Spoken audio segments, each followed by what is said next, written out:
Not every short road is a safe road, and not every warning is said without reason. Some warnings are spoken because the one who says them has seen what we haven't, and survived. This story was told by a young man from Yemen about a terrifying experience he lived through in 2015 with his cousin Mohammed. An experience that began with a good intention, and ended with events that, to this day, have no explanation. Mohammed was 3 years older than me. His family were well-known mobile phone merchants, and because he was the youngest among his brothers, he was spoiled. Anything he wanted, he got. That year, he asked his father for a new car, and his father bought him the latest model. Mohammed and I were very close. More than just cousins, we were like brothers. A few days before Eid, Mohammed suggested we go to a village outside Sana'a to distribute sweets and drinks to people there. I loved the idea. He bought large amounts and put them in the trunk. Before leaving, he said, "Let's ask my father first." We went to my uncle. He agreed, but his tone suddenly became serious. "From Sana'a to the village there are 2 roads," he said. "One is long, but safe. That's the one I want you to take. The other is a shortcut. Do not take it. Don't ask me why. I've warned you." Mohammed smiled and promised him we would take the long road. That night, we set off. Music playing, laughing, talking about Eid. Everything felt normal, until we reached the place where the road split in 2. Mohammed slowed down and said, "This is it." I immediately felt uncomfortable. "Your father warned you," I said. "Let's take the long road." He shook his head confidently. "The long road will delay us. The shortcut will get us there before dawn. And we have a weapon. Why should we be afraid?" I kept trying to convince him, but he wouldn't listen. In the end, I said, "It's your car, and your responsibility." And we entered the shortcut. The road quickly became empty.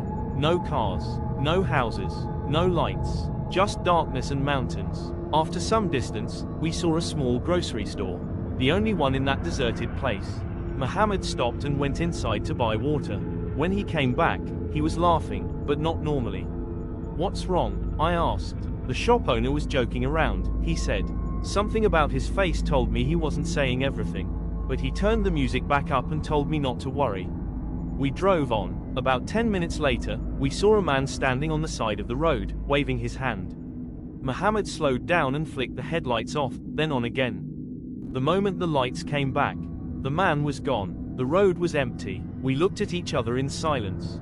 A few minutes later, he appeared again, standing closer this time. As we passed him, he shouted in a loud, clear voice, "Don't take this road."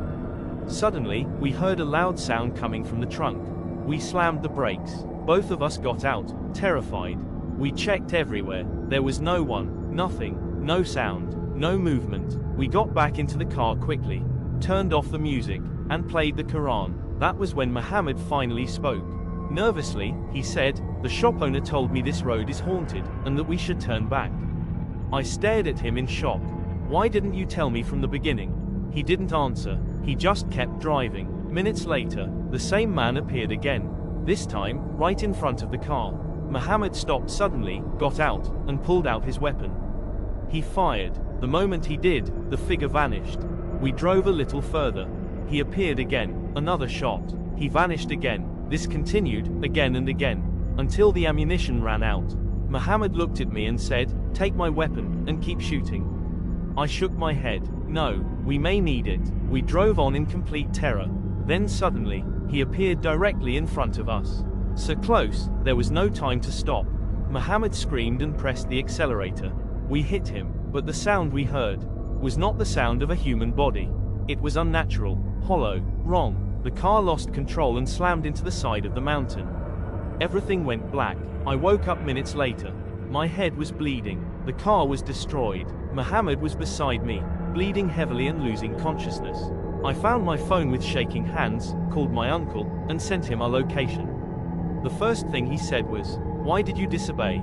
About 2 hours later, he arrived with more than 20 men and an ambulance. They searched the area for the person we hit. I swear to God, they found nothing. No body, no blood, no trace. As if no one had ever been there. We were taken to the hospital and stayed until the next day. Physically, we survived. But what came after was worse. I slept in the same room as Mohammed.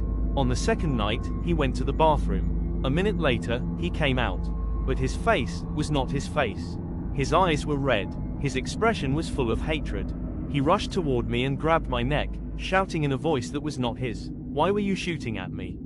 I couldn't breathe. His strength was terrifying. Then suddenly, he collapsed in front of me. The doctors said it was psychological trauma. But the story didn't end there. Days later, I was at home. Before dawn, I woke up to something attacking me. I saw a huge black figure coming toward me. I was screaming, running around the room in terror. My uncle and family rushed in. They grabbed me and said, "You're alone. Muhammad isn't here." That was when I realized what we had entered on that road did not stay on that road. I recovered after 2 months. Muhammad spent 3 years in treatment. And since that day, I no longer like traveling at night. And I never take a road just because it is shorter. Because not every shortcut brings good. Some warnings are not meant to control you. They are meant to protect you. And when someone tells you, "Don't go," perhaps someone went before you and never came back the same.